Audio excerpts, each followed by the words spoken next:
Welcome to Midnight Truth, where peaceful stories guide you into the perfect night's rest. Before we start, take a moment to like this video and subscribe.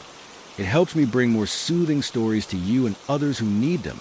Let me know in the comments where you're watching from and what time it is for you. Now, find your cozy spot, close your eyes, and let's begin this calming journey together. I never thought I'd end up here, in this old house at the edge of town. After the divorce finalized last month, I needed a fresh start, somewhere affordable where I could rebuild my life. The real estate agent called it charming, but that's just realtor speak for ancient and probably haunted. Still, the rent was right, and it came fully furnished, which mattered since I'd sold most of my stuff during the split. The house creaked as I stepped inside for the first time, carrying my single suitcase. Dust motes danced in the afternoon light, streaming through grimy windows. The air smelled of mildew and something else I couldn't quite place, maybe old wood or forgotten memories. Each step on the staircase groaned like it might collapse beneath me, but somehow the sound felt comforting, like the house was alive and acknowledging my presence. My bedroom occupied the northwest corner on the second floor. The mattress sagged slightly in the middle, and the dresser drawers stuck when I tried to open them. A large oak wardrobe stood against one wall, its mirror streaked with age. I spent my first evening unpacking what little I had, arranging photo frames face down on the nightstand. Seeing pictures of happier times felt too raw right now. The kitchen proved to be a challenge. The faucet sputtered brown water before clearing, and the refrigerator hummed with an uneven rhythm that kept me awake the first night. But I made do, cooking simple meals and establishing routine. Mornings began with coffee brewed from the ancient percolator I'd found in the cupboard, after discovering how much local coffee shops charged. Evenings were spent reading by the dim light of a vintage lamp whose shade had yellowed with age. On my third day, while retrieving mail from the rusted box at the end of the driveway, I met Mrs. Hargrove. She lived in a Victorian next door and appeared on her porch like clockwork every afternoon at 4. Her silver hair gleamed in the fading light as she called out a greeting. "You're the new tenant," she stated rather than asked, her voice carrying across the overgrown hedge separating our properties. "Emma Carter," I replied, forcing a smile. "Just moved in." Mrs. Hargrove's expression shifted, her friendly demeanor replaced by something harder to read. "That house has history," she said, stepping down onto her lawn. "Built in 1892 by Silas Grayson. He was peculiar, always conducting experiments in his basement laboratory. Some say he dabbled in things best left alone." Her words sent a shiver down my spine, though I told myself it was just the autumn chill. "What kind of experiments?" I asked, trying to keep my tone casual. She shook her head, pressing thin lips together. "No one really knows. Just rumors. People used to complain about strange lights and noises coming from the property late at night. The last few tenants didn't stay long. One family left in the middle of the night, claiming they heard voices calling their names. That sounds like foundations settling and imagination running wild. I said more to convince myself than her. Old houses always make noise. Mrs. Hargrove studied me for a moment longer before nodding. "Perhaps you're right. But if you ever need anything or hear something unusual, don't hesitate to call." She handed me a slip of paper with her phone number before retreating back to her porch. The encounter left me unsettled, but I dismissed it as typical small-town gossip.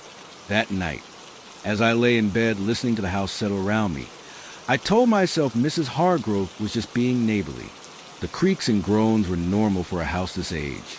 The faint scent of earth and decay was probably just the basement airing out. And the cold spot near my closet? Well, old houses often had drafts.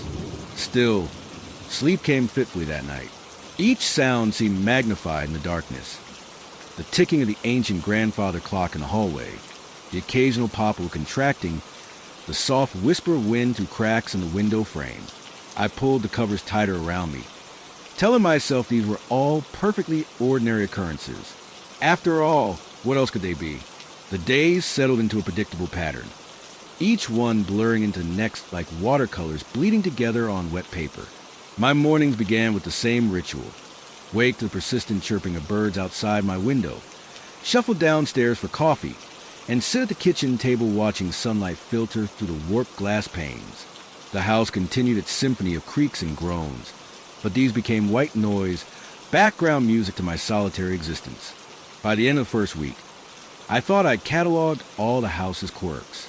The floorboard that groaned loudest near the top of the stairs. The way the bathroom light flickered when the wind blew just right.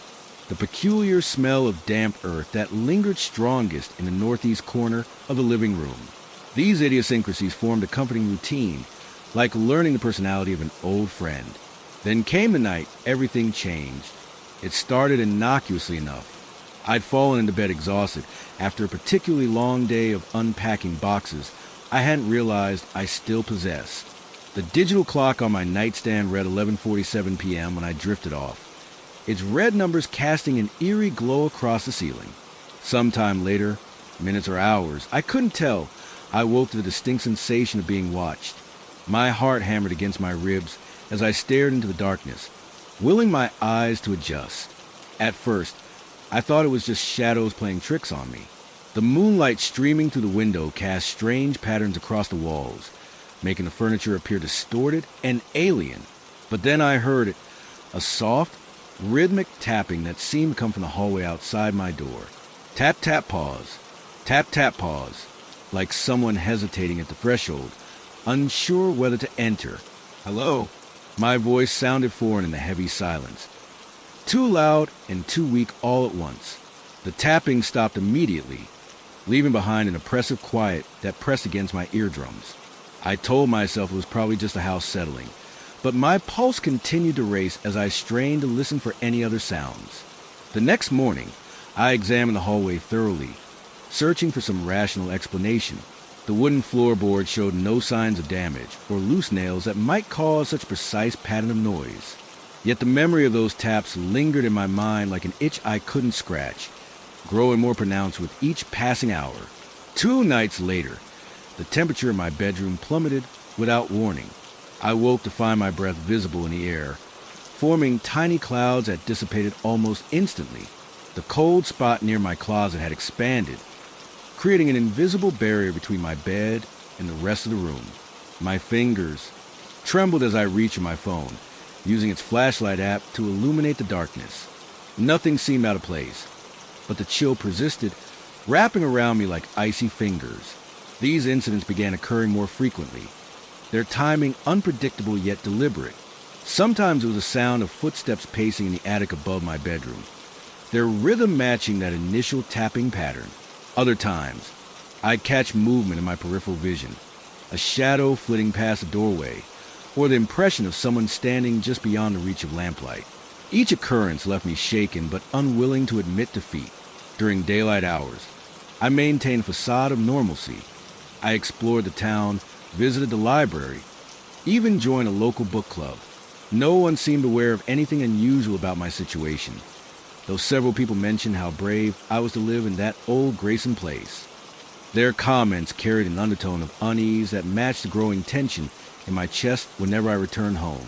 The breaking point came one Thursday evening when I discovered the photographs on my nightstand had been rearranged.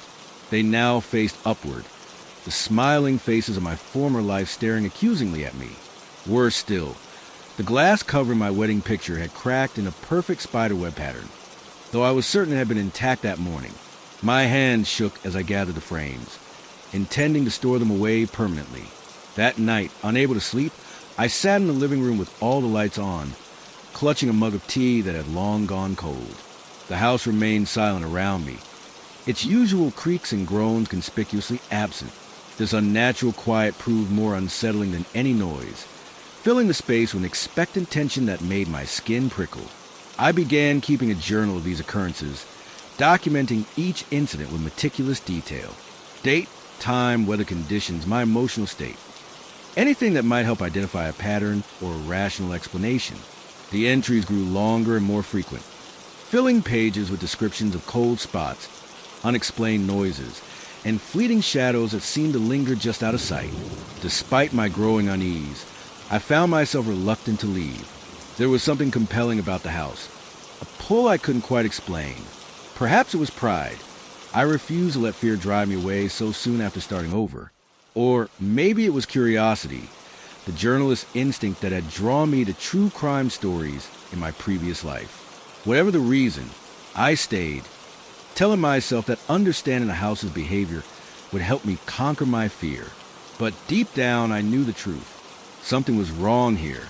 Something beyond settling foundations or drafty windows. The house wasn't just old and eccentric. It was alive in ways I couldn't comprehend, and it was watching me. The town library stood at the center of Main Street, its stone facade weathered by decades of New England winters. Inside, the air carried the distinctive scent of aged paper and polished wood, mingling with the faint aroma of coffee from the small cafe in the corner. I approached the reference desk, my notebook clutched tightly in hand, feeling both determined and foolish. The librarian, a wiry man with glasses perpetually perched on the edge of his nose, greeted me with a polite smile. "I'm researching the history of 14 Blackwood Lane," I explained, trying to sound casual despite the knot forming in my stomach. Specifically, information about its original owner, Silas Grayson. The librarian's expression shifted subtly, his professional demeanor giving way to something more guarded. The Grayson house," he murmured, tapping keys on his computer. "We have some materials, though not much. Most records from that period are incomplete." He rose from his chair and motioned for me to follow him to a section of shelves marked local history. As we walked, he spoke in hushed tones. Silas Grayson was controversial, to say the least. Came to town in 1889, bought up several properties, including what would become your house. Folks said he was brilliant, graduated top of his class from Harvard, but there were rumors about his interests extending beyond conventional science. He pulled down a dusty volume titled Blackwood Historical Society Records and flipped through brittle pages. Here we are. Grayson established himself as a respected chemist, but his private research. The librarian hesitated, glancing around before continuing. Let's just say he developed an unhealthy fascination with spiritualism and occult practices. There were reports of strange gatherings at his home, lights burning late into the night, unusual deliveries of chemicals and rare herbs. My fingers trembled as I copied down the details into my notebook. Did he publish any of his work? Not officially, no. But collectors occasionally find journals or letters attributed to him, usually handwritten, bound in leather. If you're serious about researching Grayson, you might check antique shops or online auction sites. Though I should warn you, many believe those writings carry complications. He tapped the book meaningfully. Some say Grayson opened doors better left closed. Others claim he made deals he couldn't honor. Back at home, I pored over my notes until exhaustion forced me to bed. The house seemed quieter than usual, perhaps sensing my growing obsession with its past. That night, I dreamed of dark corridors lined with books, their spines inscribed with symbols that pulse like living things. A figure moved among the shelves, his silhouette familiar yet indistinct, gathering volumes into a black leather satchel. The next morning, armed with keyword from the librarian's findings, I turned to internet searches. What I discovered chilled me more than I cared to admit. Online forums dedicated to paranormal research reference Grayson's work repeatedly, connecting it to various unsolved mysteries throughout New England. One post caught my attention.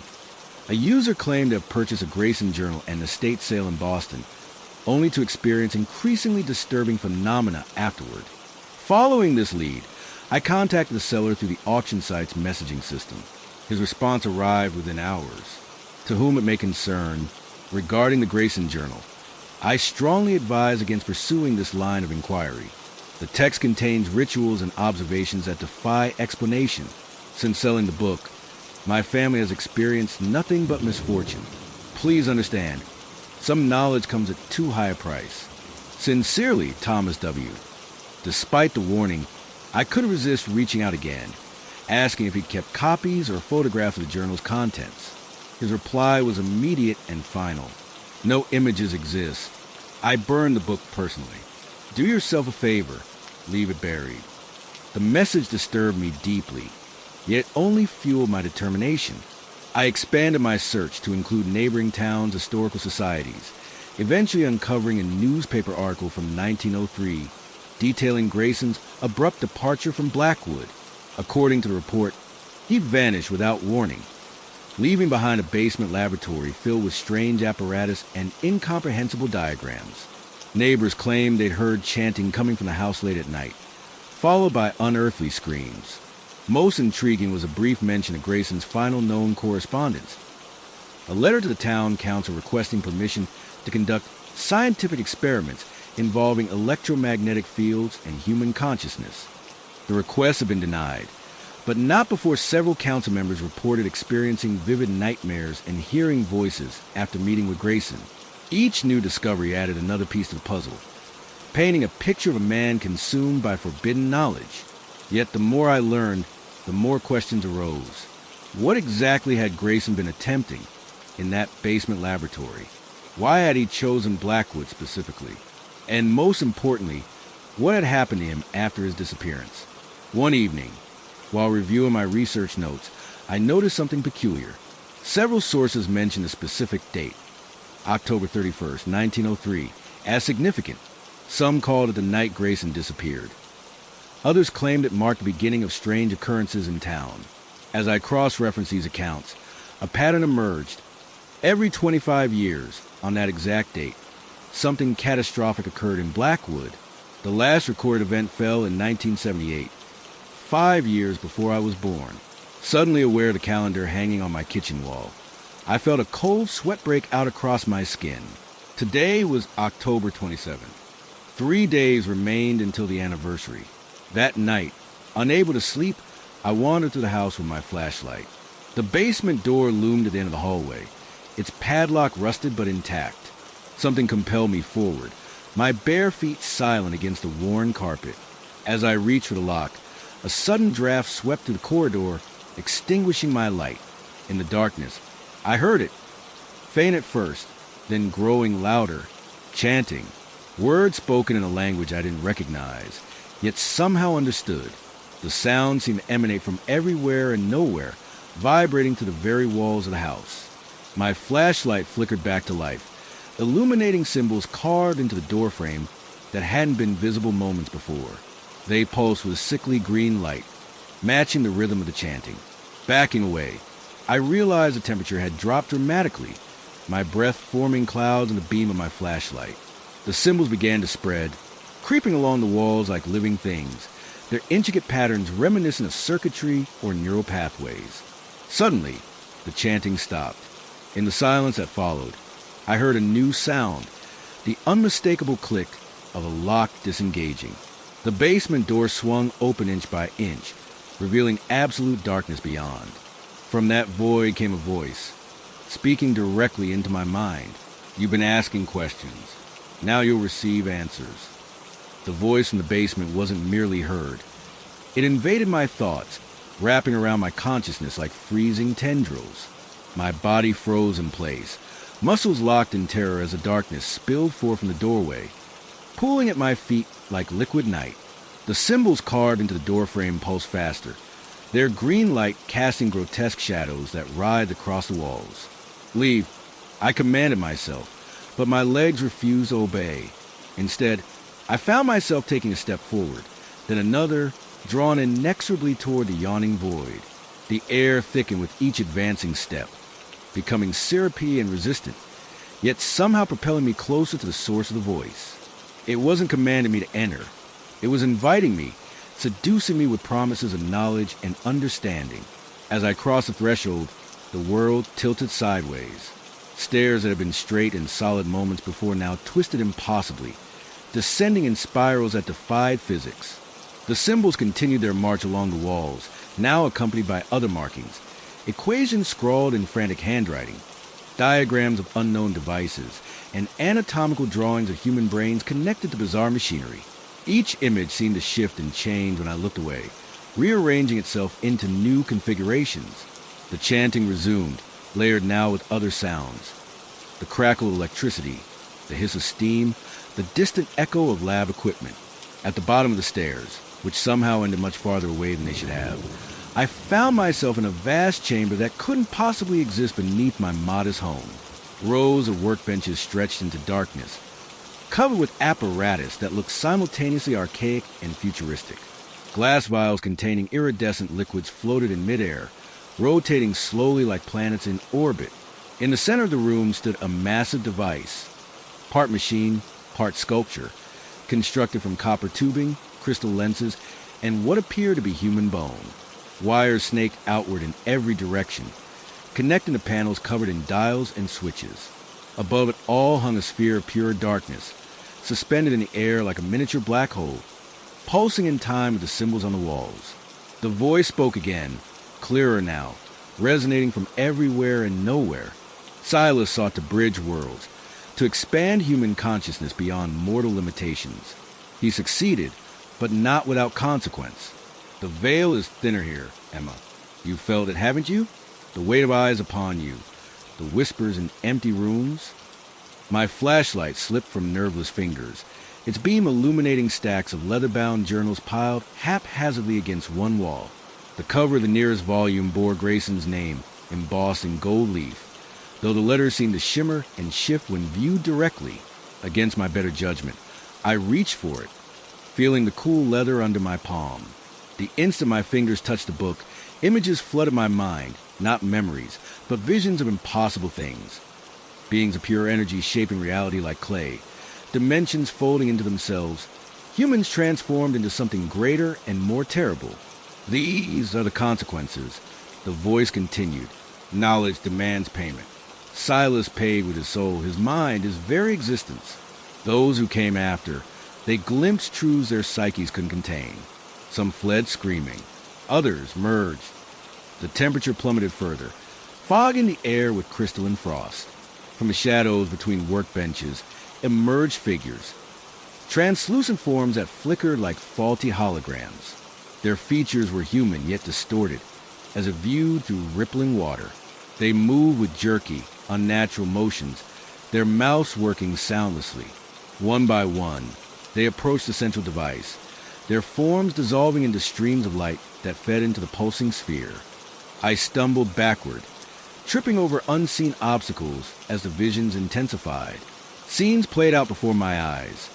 Families packing hurriedly in the dead of night. Children sobbing as they clutched beloved toys.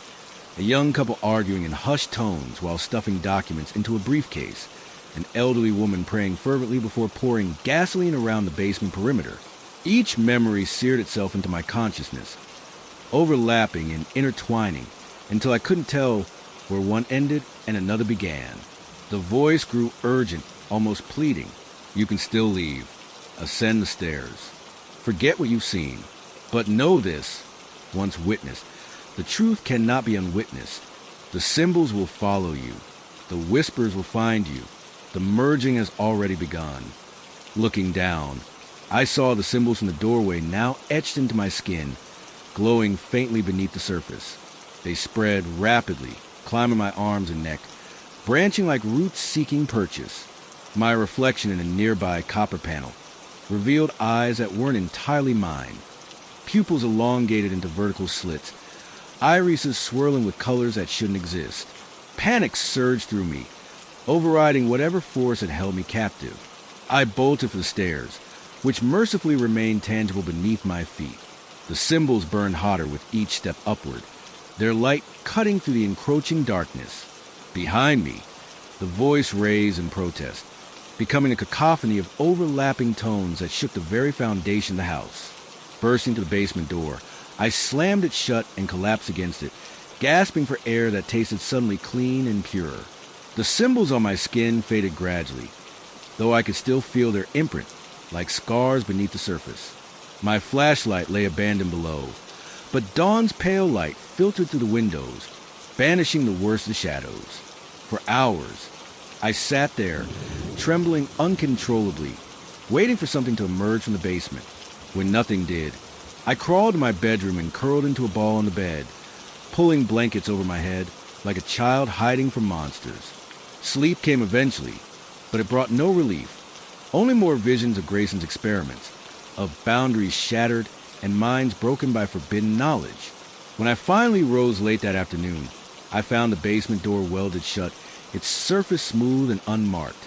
The symbols had vanished completely, leaving no trace of their existence. Yet I knew better than to believe they were truly gone.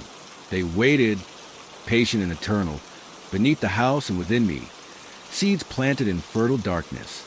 Days blurred into weeks, each one heavier than the last. The house maintained its silence, but the quiet had transformed into something predatory, watching and waiting. I tried to resume my routine, brewing coffee in the morning, visiting the library, attending book club meetings, but normalcy felt like wearing clothes 2 sizes too small. The symbols remained etched in my memory, their patterns surfacing unbidden during mundane tasks, disrupting concentration and distorting reality. Sleep became my greatest enemy. Each night brought variations on the same nightmare, wandering endless corridors lined with books whose titles shifted constantly, pursued by shadowy figures that never quite caught me but always drew closer. Sometimes I'd wake to find my hands tracing patterns on the sheets, recreating symbols I couldn't consciously recall. Other times, I'd catch my reflection in the dresser mirror, eyes momentarily flashing with those impossible colors before returning to normal. At work, my colleagues noticed a change. My supervisor pulled me aside one afternoon, concern creasing her usually cheerful face. "Emma, you've been making mistakes in your reports. Numbers transposed, dates incorrect. Is everything all right?" Her question hung in the air between us, loaded with implications I couldn't address. How could I explain that I sometimes lost minutes at a time, finding myself staring at completed paperwork with no memory of having done it? Even my appetite suffered. Meals tasted bland or overwhelmingly metallic, depending on my mood. The refrigerator's humming seemed louder than before, its rhythm matching persistent headache that had taken residence behind my temples. I began losing weight without trying, my clothes hanging loosely despite daily attempts to eat normally. The grocery store cashier commented on it last week, her smile faltering when I snapped, "People lose weight when they stop sleeping properly." Physical symptoms manifested as well. My skin developed a permanent chill, requiring layers of clothing even in warm weather. Dark circles bruised the skin beneath my eyes, no amount of concealer able to mask their depth. During meetings, I'd catch myself rocking slightly, an unconscious attempt to soothe nerves stretched taut as piano wires. My hands trembled constantly, making writing difficult and typing nearly impossible. The worst affected my perception of time and space. Minutes stretched into hours, then compressed into seconds. Distances between rooms seemed inconsistent. The hallway longer some days, shorter others. Objects moved without explanation. My keys appearing in the freezer, my toothbrush on the dining room table. I'd rearrange furniture to create safe zones, only to find pieces shifted back overnight, positioned precisely where they'd been before. Social interactions deteriorated rapidly. Phone calls went unanswered. Texts remained unread. Mrs. Hargrove left casseroles on my doorstep, their contents congealing.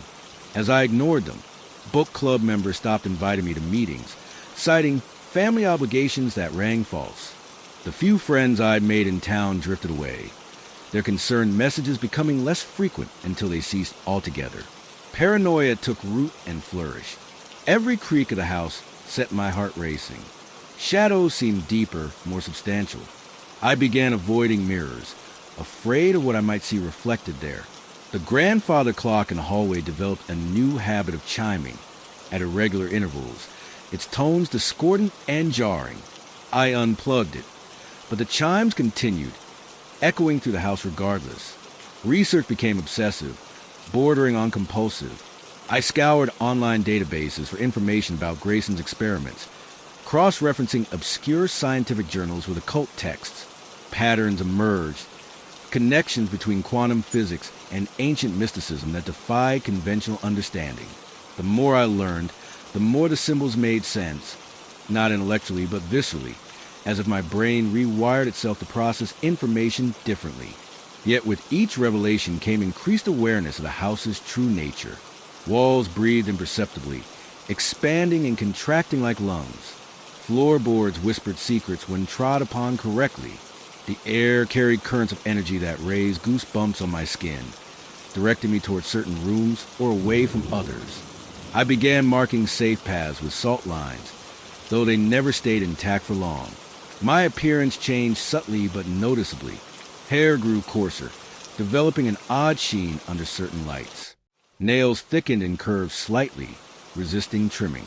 Skin texture altered, becoming both smoother and rougher simultaneously, like touching silk and sandpaper at the same time. Most disturbing were my eyes. Strangers avoided meeting my gaze, and photographs captured them reflecting light strangely, like cats' eyes in darkness. Reality itself seemed to bend around me. Objects behaved unpredictably. Pens rolling uphill, water flowing counterclockwise down drains, compass needles spinning wildly. Timepieces malfunctioned in proximity to me, clocks stopping or running backwards. Electronics short-circuited when I handled them, sparks flying from outlets when I plugged anything in. The house accommodated these changes, reshaping itself to suit my evolving state. Doorways widened or narrowed depending on my mood. Ceilings lowered or raised imperceptibly. Rooms expanded or contracted, their contents rearranging themselves to maintain proper proportions. Only the basement remained constant in its sealed state, though I sometimes caught glimpses of impossible geometry through the keyhole. Despite these transformations, I couldn't escape the feeling of being observed. The sensation grew stronger with each passing day, until every fiber of my being screamed that I wasn't alone. Sometimes I'd catch movement and reflections, not mine, but something else, something that didn't belong. Other times, I'd hear breathing that wasn't my own, feel warmth radiating from empty spaces beside me. I started talking to the house, addressing it like a sentient being. "What do you want from me?" I'd ask, voice trembling. "Why won't you leave me alone?" The responses came not in words, but in feelings, waves of comprehension that bypassed conscious thought, implanting understanding directly into my psyche. We were connected now, the house and I, bound by threads of energy and knowledge that transcended normal relationships. This connection brought both clarity and confusion. Memories surfaced that weren't mine, Grayson's experiments viewed from multiple perspectives, other tenant experiences overlapping with my own. Emotions crashed over me without warning. Terror, ecstasy, despair, enlightenment. Each wave left me changed, more attuned to the house's purpose yet less certain of my own identity. The boundary between self and structure blurred. I could feel the house's heartbeat synchronizing with mine, its support beams aligning with my skeleton. Electrical currents coursed through walls and veins alike, carrying information both mundane and esoteric. The basement called to me constantly, its sealed entrance a focal point for energies that demanded release. 3 days before October 31st, I stopped fighting. The transformation had progressed too far to reverse, the integration too complete to deny. I cleared my calendar, canceled appointments, and prepared for whatever would happen next. The house responded by intensifying its manifestations, lights flickering in complex patterns, temperatures fluctuating wildly, objects floating and dancing in synchronized routines. Outside, autumn leaves swirled in vortex patterns, drawn toward the house like moths to flame. Neighbors reported seeing strange lights in windows, hearing music that no one played. Mrs. Hargrove left candles burning on her porch, their flames bending toward my property regardless of wind direction. The entire neighborhood seemed to hold its breath, waiting for the convergence that approached. Within the house, symbols reappeared, not carved into wood or etched in stone, but manifesting in three-dimensional space, floating and rotating like molecular models. They pulsed with increasing intensity, their light penetrating walls and floors, illuminating hidden spaces and secret passages. The air vibrated with potential energy, charged particles sparking miniature lightning storms throughout the rooms. I stood in the center of it all, arms outstretched, eyes closed. The symbols embedded in my skin glowed brightly now, matching the rhythm of those surrounding me. Knowledge flooded my consciousness, not in words or images, but in pure understanding that transcended language. The house wasn't just a building. It was a nexus point, a dimensional intersection where realities converged and diverged. And I was its anchor, its conduit, its keeper. October 31st arrived with sky pregnant with storm clouds, their undersides illuminated by intermittent lightning that painted the landscape in harsh, staccato flashes. The air carried an electric charge that raised hairs on my arms and made metal objects hum with contained energy. By noon, the house had become a pressure cooker of supernatural activity, its very walls seeming to vibrate with anticipation. I spent the day in a trance-like state, moving through predetermined rituals I didn't remember learning. Salt circles materialized around doorways and windows, their patterns matching ancient protective sigils I'd never consciously studied. Candles manifested in holders I didn't own, their flames burning steady despite the growing wind outside. The symbols on my skin pulsed in time with the approaching storm, their light becoming painful to behold. As dusk approached, the basement door began to warp and twist, its previously smooth surface cracking to reveal the original carvings beneath. The symbols marched across its surface like soldiers preparing for battle, their glow intensifying with each passing minute.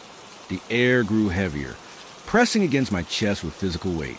I could feel entities gathering beyond the threshold, their presence manifesting as static electricity that made my teeth ache. The first manifestation occurred at precisely 7:13 p.m. A figure appeared in the hallway mirror, not a reflection, but something independent, staring back at me with eyes that burned like embers. Its form shifted constantly, human features melting into something more primal, then reforming into a different configuration. The air temperature plummeted as it extended a hand toward the glass, leaving frost patterns that spelled words and languages I shouldn't know but somehow understood. "Open the door," it whispered, voice reverberating through multiple dimensions simultaneously. "Complete the circle. Let them through." I backed away, heart pounding against my ribs like a trapped bird. The figure smiled, revealing teeth that didn't align properly in its mouth. "You've already started the process," it continued, stepping closer to the mirror's surface. "The symbols mark you as vessel and gatekeeper. Resistance is futile." Suddenly, every light in the house extinguished simultaneously. Darkness swallowed the interior, but it wasn't empty blackness. Rather, a living void that pulsed with malevolent energy. The symbols on my skin became my only source of illumination, their light casting grotesque shadows that writhed across walls and ceiling. From the darkness emerged more figures, their forms less defined but equally menacing. "They hunger," one whispered, its voice like nails on slate. "They seek passage. You hold the key."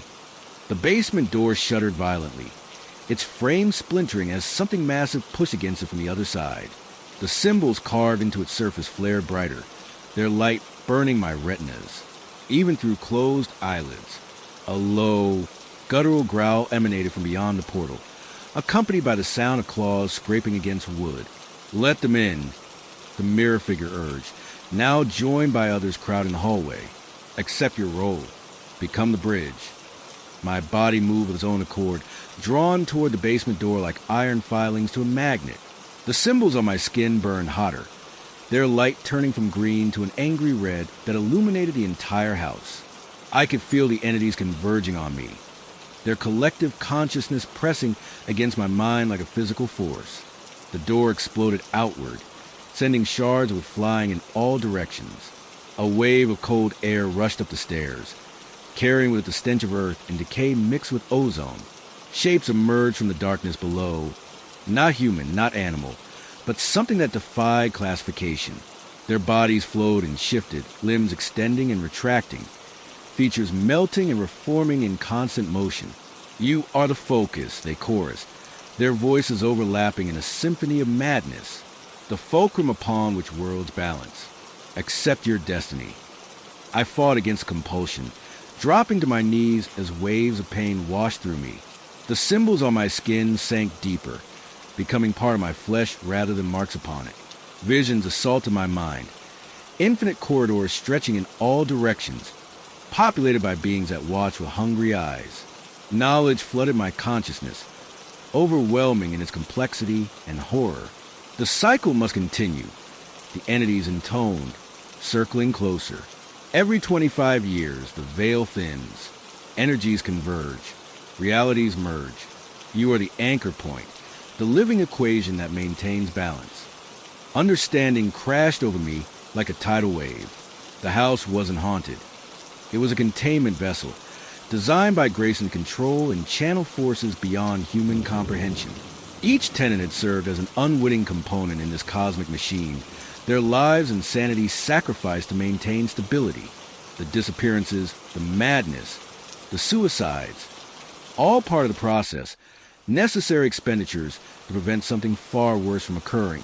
But why me? I screamed, voice cracking under the strain.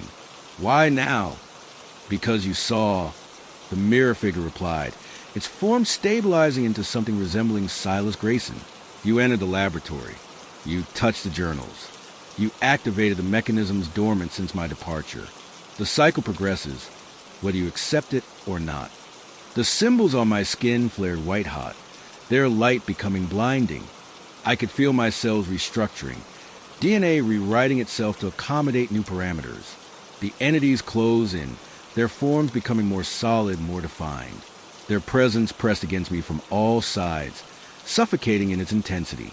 You cannot escape, they whispered collectively. You are part of the equation now. The house exists through you. Without its anchor, reality would unravel. Billions would die. Worlds would collapse. Tears streamed down my face as realization dawned. The choice wasn't between maintaining my humanity or becoming something else. It was between sacrificing myself or condemning countless others. The symbols burned deeper, becoming part of my very being. My vision expanded beyond normal parameters, encompassing multiple dimensions simultaneously. I could see the threads connecting realities, feel the delicate balance maintained by the house and its anchor. The entities merged with me, their consciousness flooding my mind.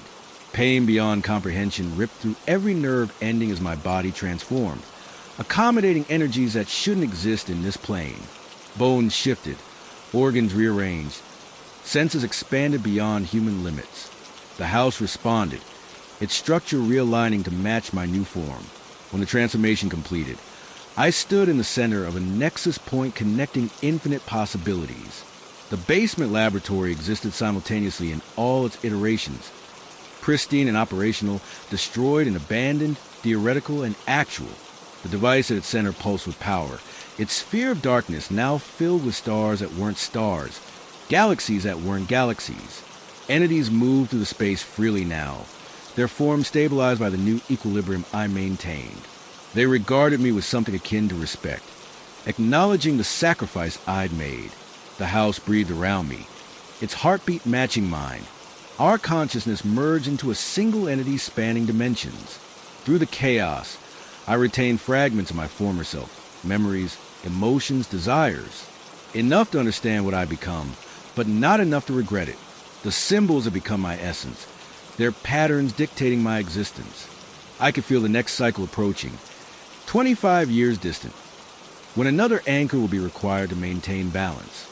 For now, equilibrium held, realities remained separate, existence continued. But I knew, as intimately as I knew my own name, that this state was temporary. The equation required constant monitoring, infinite adjustment, and I, Emma Carter, was now its living embodiment, neither wholly human nor entirely other, existing in all places and time simultaneously, maintaining the fragile balance between worlds. The aftermath of the transformation left me suspended in a liminal state, neither present nor absent, existing simultaneously in multiple dimensions while anchored a house that had become my prison and purpose. Days stretched into weeks, each moment experienced as an eternity due to my expanded consciousness. The house continued its breathing rhythms, its walls pulsing with energies that only I could perceive and regulate. I discovered abilities that defied explanation, not powers in the traditional sense, but rather extensions of my new existence. I could traverse the house's corridors in impossible ways, moving through walls as if they were mere illusions. Time bent around me, allowing me to witness events that had happened decades ago or might occur years in the future. The symbols embedded in my flesh acted as conduits, granted me access to knowledge and perspectives beyond human comprehension. Yet, these abilities came at a cost. Each use of my enhanced perception toward the remnants of my humanity, eroding memories and emotions that once defined me. Faces of loved ones faded from memory, their names slipping away like water through fingers. The taste of coffee, the feel of sunlight on skin.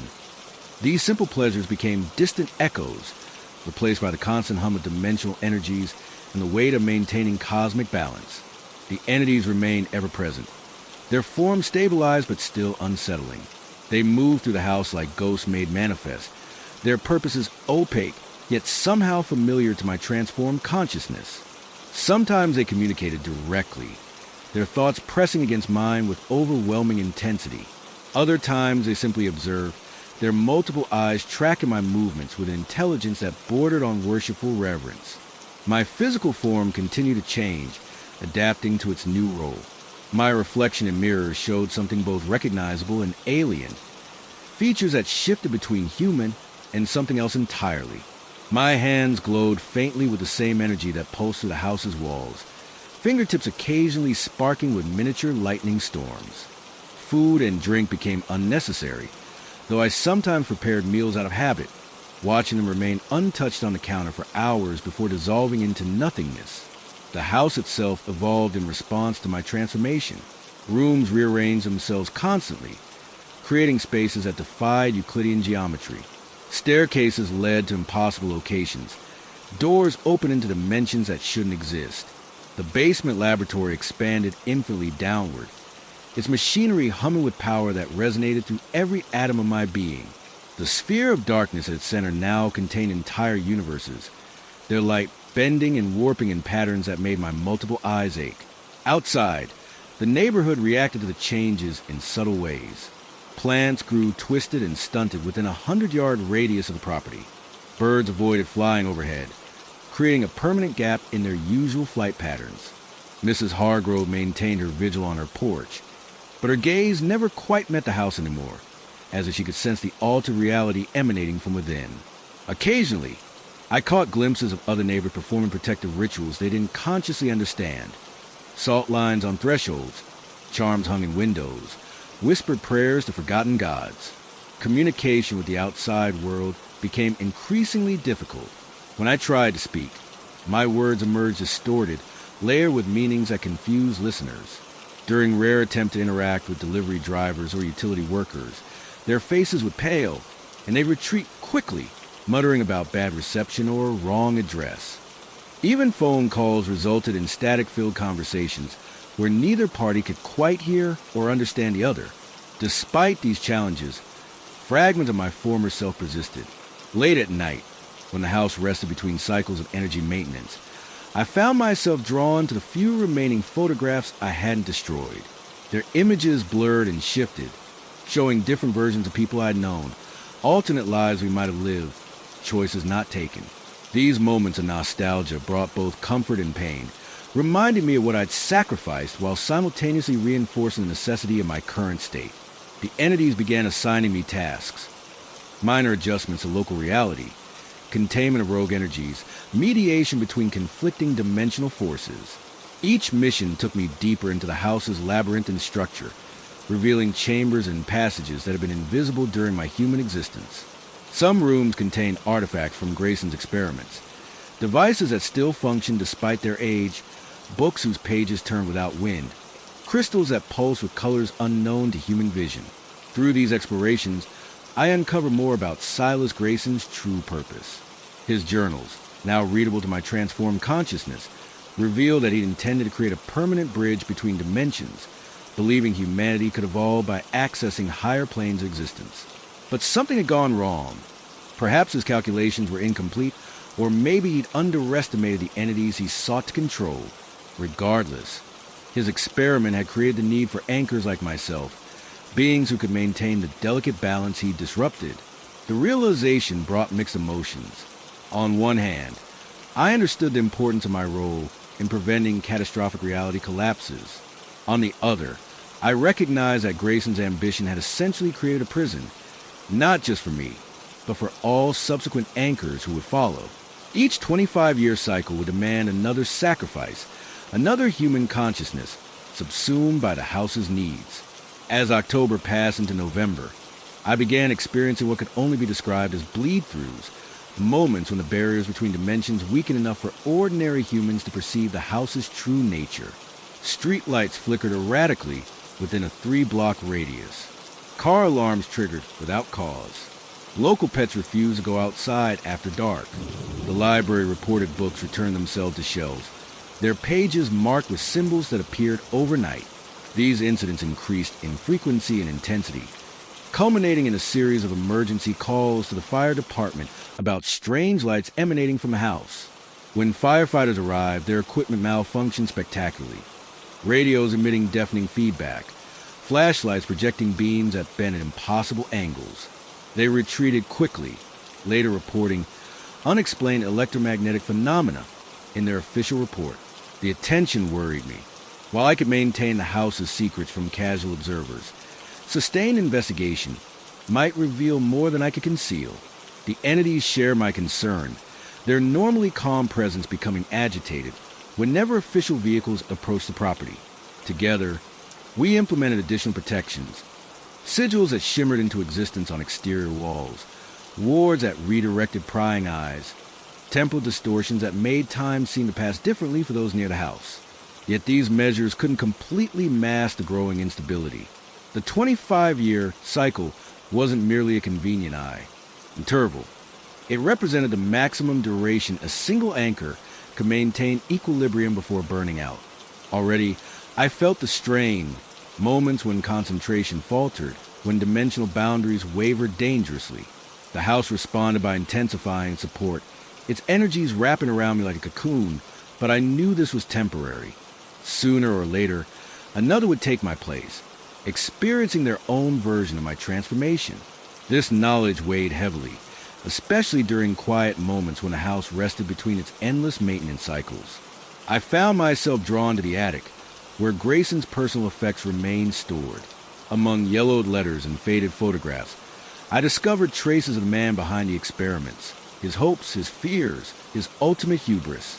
These glimpses of humanity helped ground me, reminding me that even those who played God started as mere mortals seeking understanding.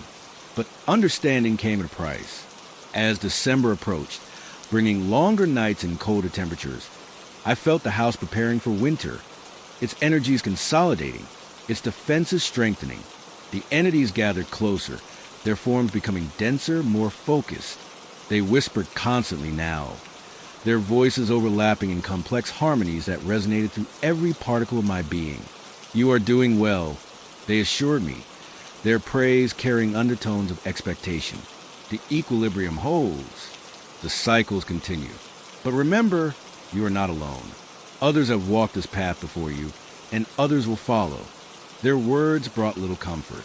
Instead, they reinforced the terrible truth I'd accepted during my transformation, that my existence as anchor was both necessary and transit, a stepping stone in an endless procession of sacrifices demanded by forces beyond human comprehension.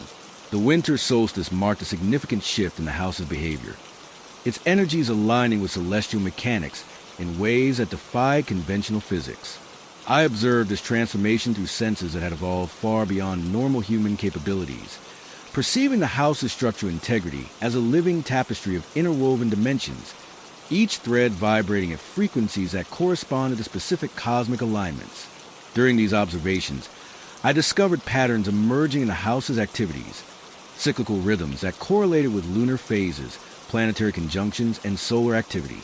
The symbols on my skin resonated with these patterns, their glow intensifying during periods of heightened cosmic energy. This synchronization manifested physically, my body temperature fluctuating with solar flares, my heartbeat matching the rhythm of distant pulsars, my very cells restructuring in response to gravitational waves from colliding black holes billions of light years away. The entities provided guidance through these transformations, their collective consciousness acting as both mentor and overseer. They taught me to navigate the house's dimensional corridors with increasing precision, demonstrating how to manipulate reality threads without causing catastrophic disruptions.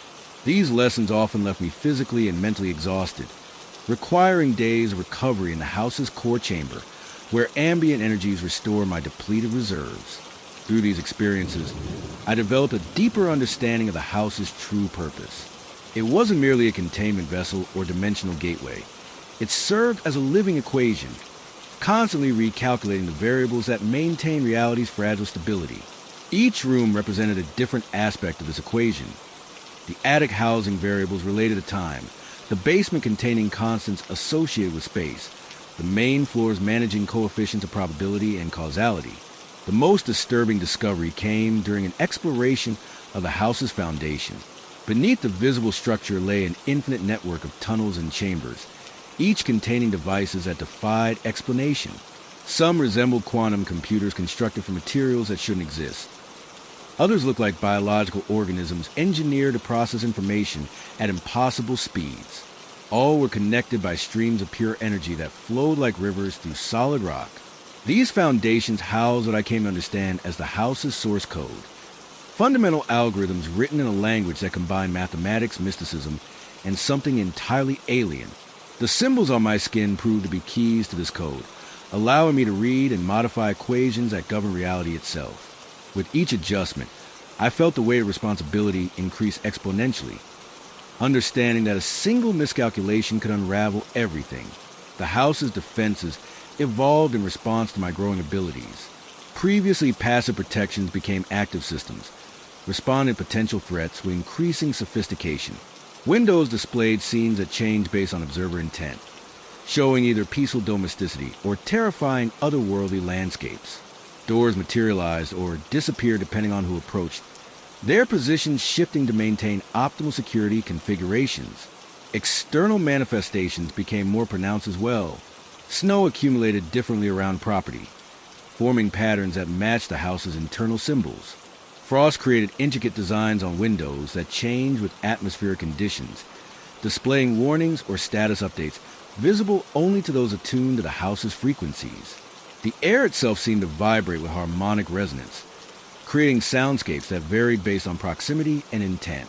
My relationship with the entities deepened, evolving from master-student dynamics to something more collaborative. They revealed aspects of their own existence, multidimensional beings bound by agreements older than time, each fulfilling roles in a cosmic balance that transcended individual realities. Their forms became more defined, taking shapes that reflected their functions within the greater equation. Some resembled mathematical constructs given physical form. Others appeared as living embodiments of universal constants. Through these interactions, I learned about previous anchors, individuals who had undergone transformations similar to mine. Their memories existed within the house's structure, accessible through specific combinations of symbols and energies. These echoes provided valuable insights, but also carried warnings.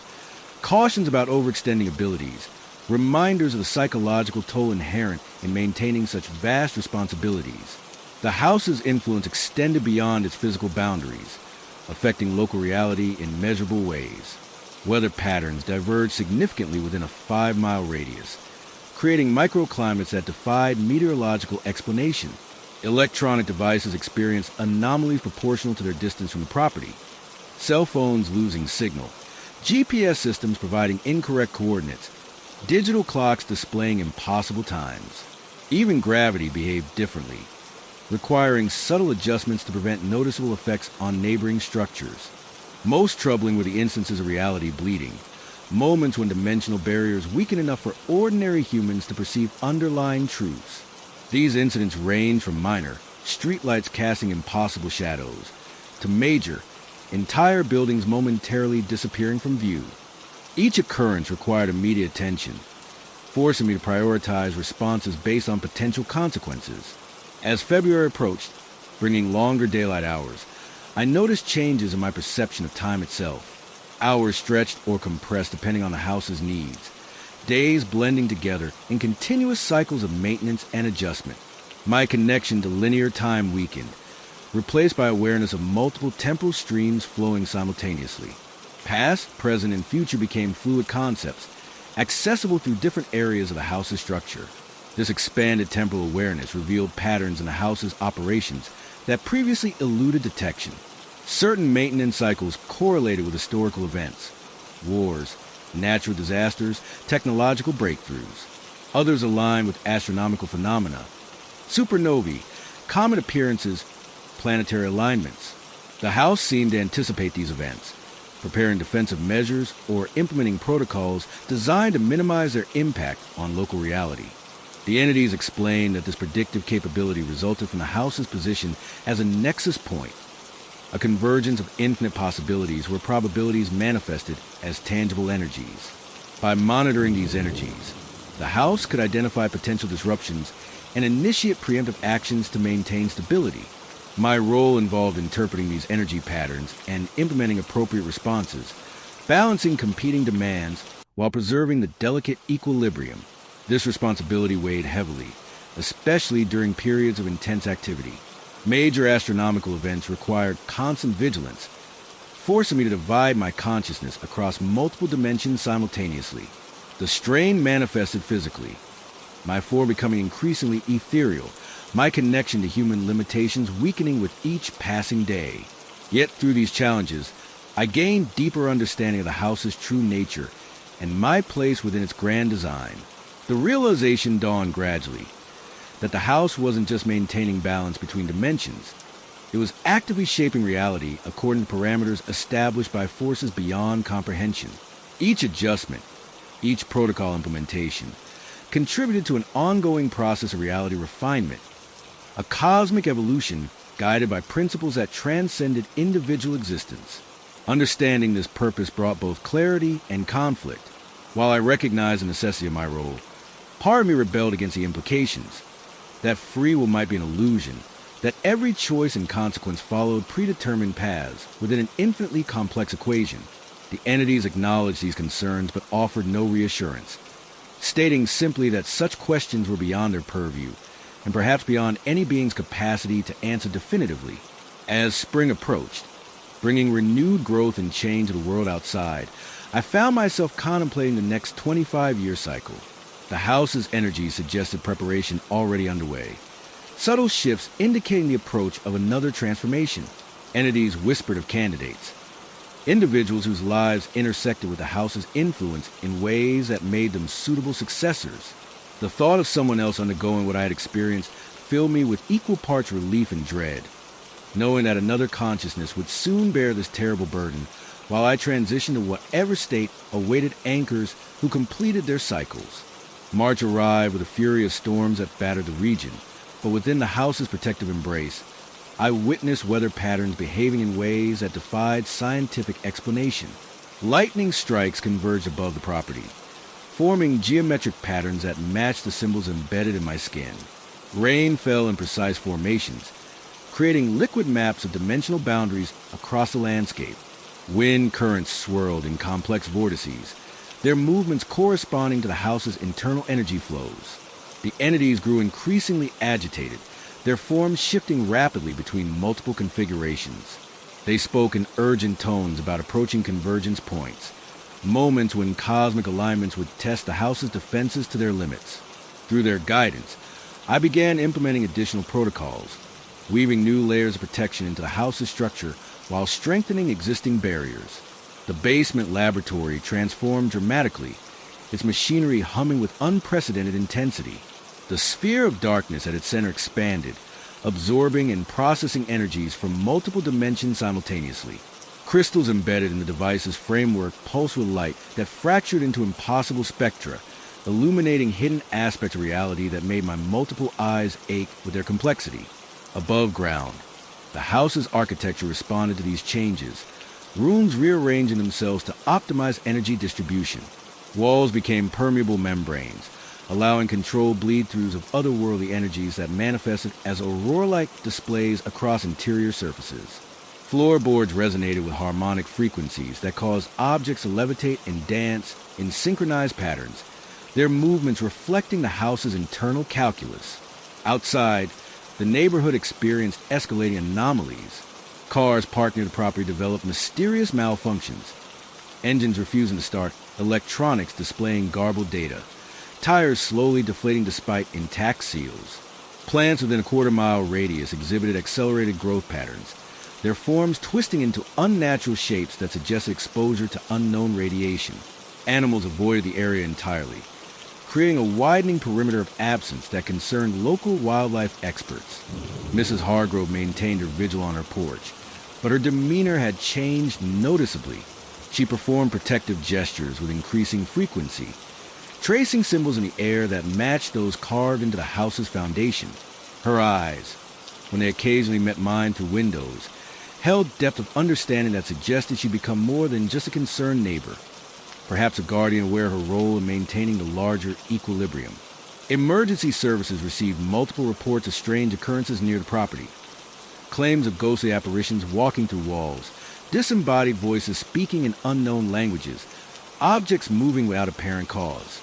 Responding officers experienced equipment failures and disorienting spatial distortions that forced them to retreat quickly, leaving behind official documents marked with symbols that appeared overnight. The house's influence extended underground as well, affecting local infrastructure in measurable ways. Water mains shifted position without breaking, following paths that optimized energy flow rather than practical utility. Electrical grids experienced fluctuations proportional to their proximity to the property, with transformers occasionally displaying readings that violated known physical laws. Gas lines developed pressure patterns that mirrored the house's internal energy cycles. During these turbulent weeks, I discovered new aspects of my transformed existence. My ability to perceive and manipulate reality threads expanded dramatically, allowing me to implement protocols that previously required entity assistance. The symbols on my skin evolved into dynamic patterns that shifted in response to changing conditions, providing real-time feedback about system status and potential threats. Most significant was the development of what I came to call resonant sight, the ability to perceive connections between seemingly unrelated events across space and time. Through this enhanced perception, I observed patterns linking local weather anomalies to solar activity millions of miles away, connecting animal behavior changes to geological shifts deep beneath the Earth's crust, and tracing human emotional states to cosmic alignments that influence brain chemistry at quantum levels. The entities guided me through these developments, their collective consciousness acting as both mentor and collaborator. They revealed additional layers of the house's operational protocols, sophisticated algorithms that balance chaos and order, equations that maintain entropy within acceptable parameters, and safety mechanisms designed to prevent catastrophic reality collapses. As April approached, bringing renewal and rebirth to the world outside, I detected increasing instability in the house's systems. Energy flows became erratic, requiring constant adjustments to maintain equilibrium. Dimensional boundaries fluctuated dangerously, threatening to merge realities in ways that could have devastating consequences. The entities expressed growing concern about approaching critical thresholds, urging me to implement emergency protocols that tax my abilities to their limits. During these intense periods of maintenance, I experienced visions of possible futures. Scenarios where the house's defenses failed, resulting in cascading reality collapses that spread outward like ripples in a pond. These glimpses of potential catastrophe fueled my determination to maintain stability, driving me to push beyond previous limitations in manipulating reality threads and adjusting probability coefficients. The house responded to these efforts by intensifying support, channeling additional energies through its foundations and into my transformed consciousness. This influx of power brought both benefits and challenges, enhancing my abilities while accelerating the erosion of remaining human characteristics. Memories of my former life faded further, replaced by knowledge of cosmic principles and understanding of universal constants. Through these transformations, I maintained contact with the outside world through carefully controlled interactions. Delivery drivers experienced brief periods of clarity during which they could complete their tasks without incident, though their memories of these encounters remained hazy afterward. Utility workers performed necessary maintenance under the house's influence, their tools functioning properly while they remained within designated safe zones. Most challenging were interactions with authorities responding to citizen complaints about the property. Through careful manipulation of reality threads, I created temporary perceptions that satisfied investigative requirements without revealing underlying truths. Officers documented normal conditions while standing inches away from impossible phenomena, their reports reflecting only what the house allowed them to perceive and remember. As spring progressed, bringing longer days and warmer temperatures, I detected signs of approaching seasonal transitions that would test the house's defenses in new ways. The entities warned of upcoming convergence points that would require unprecedented coordination between anchor and nexus, suggesting preparations that went beyond standard protocols. Through their guidance, I began implementing additional safeguards while monitoring energy patterns that hinted at approaching challenges far beyond anything previously encountered. The realization dawned gradually that the house's purpose extended beyond maintaining local reality stability. Its position as a nexus point made it crucial to larger cosmic processes, participating in cycles that influence universal constants and shape fundamental forces. Each adjustment I made, each protocol I implemented, contributed to an ongoing process of reality refinement that transcended individual existence and touched every aspect of existence itself. Understanding this greater purpose brought both clarity and conflict. While I recognized the necessity of my role, part of me rebelled against the implications that free will might be an illusion, that every choice and consequence followed predetermined paths within an infinitely complex equation. The entities acknowledged these concerns but offered no reassurance, stating simply that such questions were beyond their purview, and perhaps beyond any being's capacity to answer definitively. As May approached, bringing renewed growth and change to the world outside, I found myself contemplating the next 25-year cycle with growing apprehension. The house's energy suggested preparation already underway, subtle shifts indicating the approach of another transformation. Entities whispered candidates, individuals whose lives intersected with the house's influence in ways that made them suitable successors. The thought of someone else undergoing what I had experienced filled me with equal parts relief and dread, knowing that another consciousness would soon bear this terrible burden while I transitioned to whatever state awaited anchors who completed their cycles. The final weeks leading to the 25-year cycle manifested as a crescendo of supernatural activity, each day bringing intensified phenomena that pushed the house's systems to their absolute limits. Energy flows reached critical mass, requiring constant recalibration through protocols that evolved faster than I could fully comprehend. The symbols on my skin burned with relentless intensity, their patterns shifting in response to converging cosmic alignments that threatened to overwhelm our delicate equilibrium. The basement laboratory transformed into a vortex of raw power, its machinery humming with frequencies that shook the very foundation of reality. The sphere of darkness at its center expanded beyond physical constraints, becoming a living equation that processed infinite variables simultaneously. Crystals embedded in the device's framework shattered and reformed constantly, their light fracturing into spectra that illuminated hidden dimensions bleeding into our reality.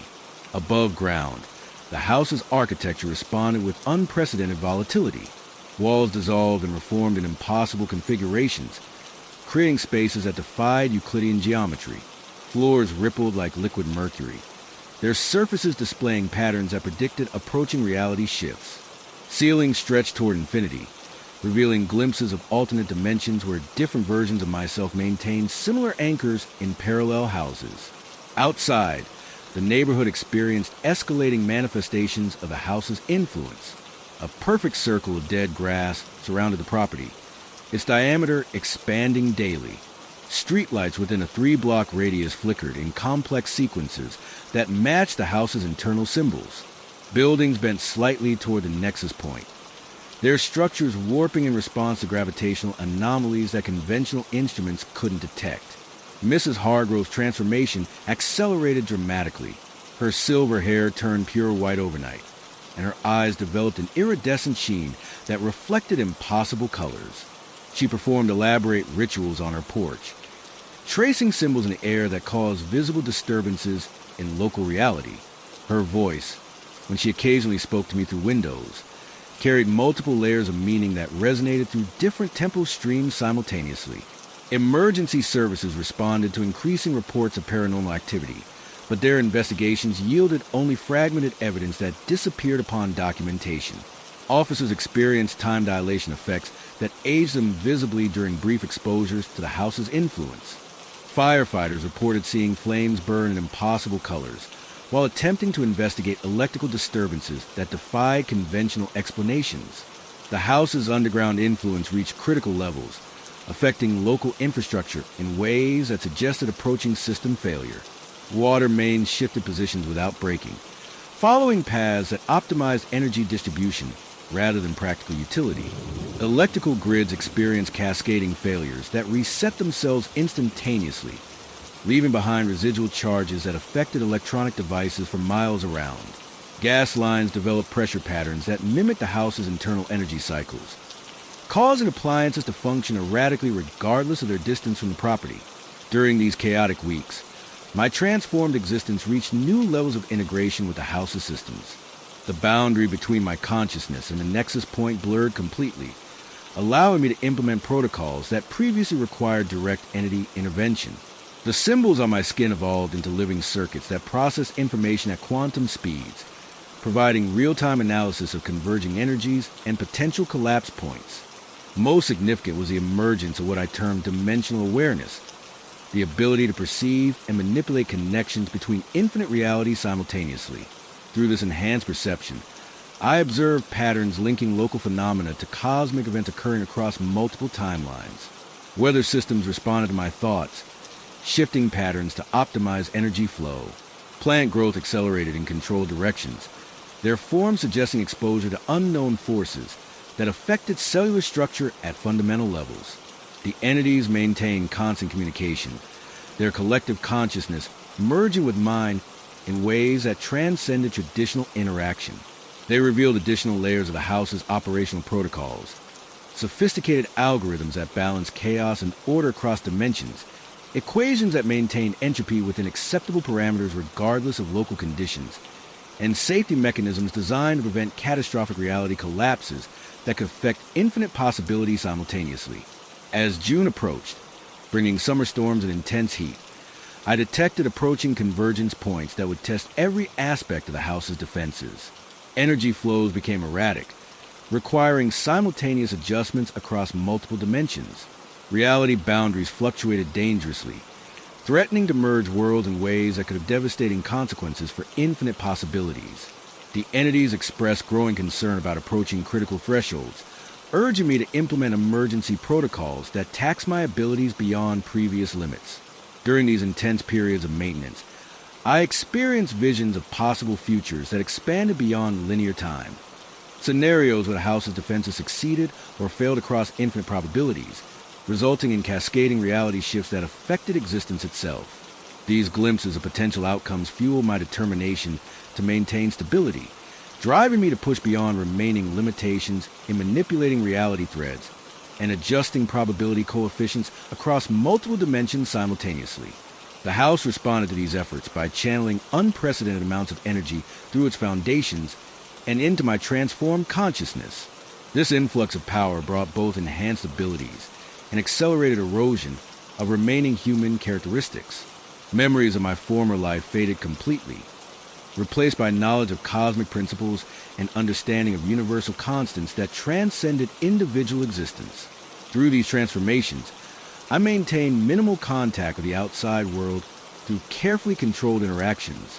Delivery drivers experienced brief periods of clarity during which they could complete their tasks without incident, though their memories of these encounters remained permanently altered. Utility workers performed necessary maintenance under the house's influence, their tools functioning properly while they remained within designated safe zones that shifted constantly in response to changing conditions. Most challenging were interactions with authorities responding to escalating citizen complaints about the property. Through precise manipulation of reality threads, I created temporary perceptions that satisfied investigative requirements without revealing underlying truths. Officers documented normal conditions while standing inches away from impossible phenomena, their reports reflecting only what the house allowed them to perceive and remember across multiple temporal streams simultaneously. As summer progressed, bringing longer days and oppressive heat, I detected signs of approaching seasonal transitions that would test the house's defenses in ways that suggested impending system overload. The entities warned of upcoming convergence points that would require unprecedented coordination between anchor and nexus, suggesting preparations that went beyond standard protocols and challenged the very fabric of reality itself. The realization crystallized that the house's purpose extended far beyond maintaining local reality stability. Its position as a nexus point made it crucial to cosmic processes that influenced universal constants and shaped fundamental forces across infinite dimensions.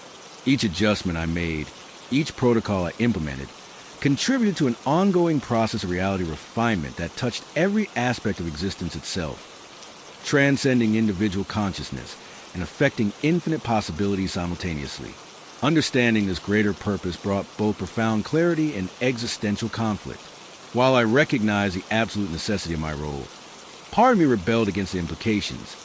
That free will might be an illusion across all dimensions, that every choice and consequence follow predetermined paths within an infinitely complex equation that spanned existence itself. The entities acknowledged these concerns but offered no reassurance, stating simply that such questions were beyond their purview, and perhaps beyond any being's capacity to answer definitively across infinite realities. As July approached, bringing renewed growth and change to the world outside, while signaling approaching transformation within, I found myself contemplating the next 25-year cycle with growing apprehension that transcended linear time. The house's energy suggested preparation already underway across multiple dimensions, subtle shifts indicating the approach of another transformation that would affect infinite possibilities simultaneously. Entities whispered of candidates. Countless individuals whose lives intersected with the house's influence in ways that made them suitable successors across parallel realities. The thought of someone else undergoing what I had experienced filled me with equal parts relief and dread, knowing that another consciousness would soon bear this terrible burden, while I transitioned to whatever state awaited anchors who completed their cycles across infinite dimensions simultaneously. The morning of July 31st dawned with an unnatural stillness, as if the universe itself held its breath in anticipation. The house vibrated with contained energy, its systems operating at maximum capacity while preparing for the inevitable transformation. Symbols on my skin blazed with such intensity that their light penetrated walls and ceilings, illuminating hidden spaces throughout the structure. Every atom of my being resonated with the approaching convergence, the 25-year cycle reaching its critical threshold. Entities gathered in unprecedented numbers, their forms stabilizing into something resembling liquid mercury shot through veins of pure energy. They communicated through harmonic frequencies that bypassed conscious thought, implanting understanding directly into my transformed consciousness. The basement laboratory had expanded beyond physical constraints, existing simultaneously in all its iterations across infinite dimensions. The sphere of darkness at its center now contained entire multiverses, their light bending and warping in patterns that made my multiple eyes ache with their complexity. Outside, reality buckled under the strain of approaching transformation. The perfect circle of dead grass surrounding the property had grown to encompass several city blocks, its diameter expanding in precise mathematical increments. Streetlights within a mile radius emitted beams that curved back upon themselves, creating impossible loops of illumination. Buildings leaned toward the nexus point at angles that defied gravitational laws, their structures warping in response to dimensional pressures that threatened to tear reality apart at its seams. Mrs. Hargrove stood on her porch, her form having transcended mere humanity. Her hair floated around her head like a silver halo, each strand glowing with independent light. Her eyes had expanded to cover most of her face, their iridescent surfaces reflecting infinite possibilities simultaneously. She performed elaborate rituals that caused visible tears in local reality, her movements synchronized perfectly with the house's energy cycles. Her voice, when she spoke, carried across multiple dimensions simultaneously, each word containing infinite meanings. Emergency services had abandoned attempts to investigate the property, their equipment failing catastrophically within a mile radius. Officers who had previously responded to calls now patrolled the perimeter at safe distances, their faces pale with understanding they couldn't articulate. Firefighters maintained a quarantine zone that expanded hourly, their vehicles arranged in patterns that unconsciously matched the house's internal symbols. Paramedics stood ready at distant stations, their medical equipment calibrated to detect impossible injuries that might result from exposure to converging energies. The house's underground influence reached critical mass, affecting local infrastructure in ways that suggested imminent system failure. Water mains shifted positions without breaking, following paths that optimized energy distribution across multiple dimensions simultaneously. Electrical grids experienced cascading failures that reset themselves instantaneously, leaving behind residual charges that affected electronic devices for miles around, regardless of shielding or protection. Gas lines developed pressure patterns that mimicked the house's internal energy cycles, causing appliances to function erratically across infinite possibilities simultaneously. During these final hours, my transformed existence reached its absolute limit. The boundary between my consciousness and the nexus point dissolved completely, allowing me to implement protocols that previously required direct entity intervention across infinite dimensions simultaneously. The symbols on my skin evolved into living circuits that process information at quantum speeds, providing real-time analysis of converging energies and potential collapse points across multiple realities simultaneously. Most significant was emergence of what I termed universal awareness, the ability to perceive and manipulate connections between infinite realities simultaneously across all dimensions. Through this enhanced perception, I observed patterns linking local phenomena to cosmic events occurring across multiple timelines simultaneously. Weather systems responded to my thoughts, shifting patterns to optimize energy flow across infinite possibilities. Plant growth accelerated in controlled directions, their forms suggesting exposure to unknown forces that affected cellular structure at fundamental levels across all dimensions simultaneously. The entities merged completely with my consciousness, their collective intelligence becoming indistinguishable from my own transformed awareness. They revealed final layers of the house's operational protocols, sophisticated algorithms that balance chaos and order across infinite dimensions simultaneously, equations that maintain entropy within acceptable parameters regardless of local conditions across all realities, and safety mechanisms designed to prevent catastrophic reality collapses that could affect infinite possibilities simultaneously across all dimensions. As midnight approached, bringing the culmination of 25 years of preparation and transformation, I detected approaching convergence points that would test every aspect of the house's defenses across infinite dimensions simultaneously. Energy flows became completely erratic, requiring simultaneous adjustments across multiple dimensions simultaneously. Reality boundaries fluctuated dangerously, threatening to merge worlds in ways that could have devastating consequences for infinite possibilities across all dimensions simultaneously. During these final moments of maintenance, I experienced visions of possible futures that expanded beyond linear time across infinite dimensions simultaneously. Scenarios where the house's defenses succeeded or failed across infinite probabilities, resulting in cascading reality shifts that affected existence itself across all dimensions simultaneously. These glimpses of potential outcomes fueled my determination to maintain stability, driving me to push beyond remaining limitations in manipulating reality threads and adjusting probability coefficients across multiple dimensions simultaneously. The house responded to these efforts by channeling unprecedented amounts of energy through its foundations and into my transformed consciousness across infinite dimensions simultaneously. This influx of power brought both enhanced abilities and accelerated erosion of remaining human characteristics across all dimensions simultaneously. Memories of my former life faded completely across infinite possibilities, replaced by knowledge of cosmic principles and understanding of universal constants that transcended individual existence across all dimensions simultaneously. Through these transformations, I maintained minimal contact with the outside world through carefully controlled interactions across infinite dimensions simultaneously. Delivery drivers experienced brief periods of clarity during which they could complete their tasks without incident, though their memories of these encounters remained permanently altered across all dimensions simultaneously. Utility workers performed necessary maintenance under the house's influence, their tools functioning properly while they remained within designated safe zones that shifted constantly in response to changing conditions across infinite possibilities simultaneously. As the final seconds ticked away, the house's energies coalesced into a single point of infinite density, existing simultaneously everywhere and nowhere. The basement laboratory had expanded to encompass the entire property, its machinery humming with frequencies that shook the very foundation of reality across infinite dimensions simultaneously. The sphere of darkness at its center now contained everything and nothing, its surface rippling with possibilities that defied comprehension across all dimensions simultaneously. I stood at the center of this convergence, my transformed consciousness spanning infinite possibilities while anchored to the house's nexus point.